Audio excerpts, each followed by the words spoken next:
دین کی معلومات کے لیے چینل کو سبسکرائب کریں۔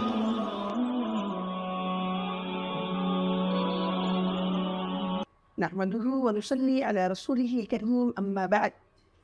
عن عائشة رضي الله عنها قالت قال رسول الله صلى الله عليه وسلم: ما عمل ابن آدم من عمل يوم النهر أحب إلى الله من إهراق الدم، وإنه ليؤتى يوم القيامة بقرونها وأشعارها وأظلافها، وإن الدم ليقع من الله بمكان قبل أن يقع بالأرض، او كما قال علیہ الصلاۃ والسلام۔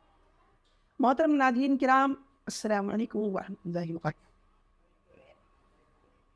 جیسا کہ آپ سبھی جانتے ہیں کہ کچھ ہی دنوں میں ہمارے درمیان بقر عید آنے والی ہے، اس میں ہم سب اللہ کی خوشی کے لیے جانوروں کو قربان کریں گے۔ تو آج کی اس ویڈیو میں ہم اسی قربانی کی فضیلت و اہمیت کے بارے میں گفتگو کرنے والے۔ حضرت عائشہ رضی اللہ عنہ روایت کر دی ہیں کہ اللہ کے رسول صلی اللہ علیہ وسلم نے ارشاد فرمایا کہ ما عمل من یوم النہر من عمل ابن آدم احب الى اللہ من احراق الدم، کہ قربانی کے دن انسان کا سب سے افضل عمل اللہ کے نزدیک قربانی ہے، جانور کا خون بہانا ہے۔ وَإِنَّهُ لَيُؤْتَى يَوْمَ الْقِيَامَةِ بِقُرُونِهَا وَأَشْعَارِهَا وَأَظْلَافِهَا، اور یہ قربانی کا جانور قیامت کے دن اپنے سینگوں، اپنے بالوں اور اپنے کھروں کے ساتھ لایا جائے گا۔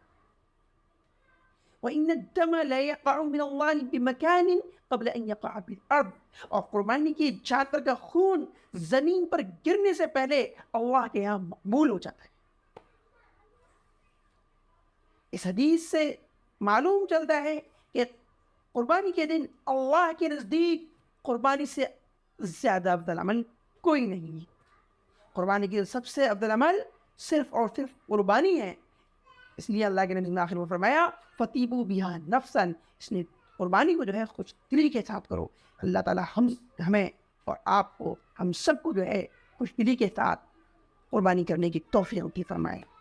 وآخر دعوانا الحمد للہ۔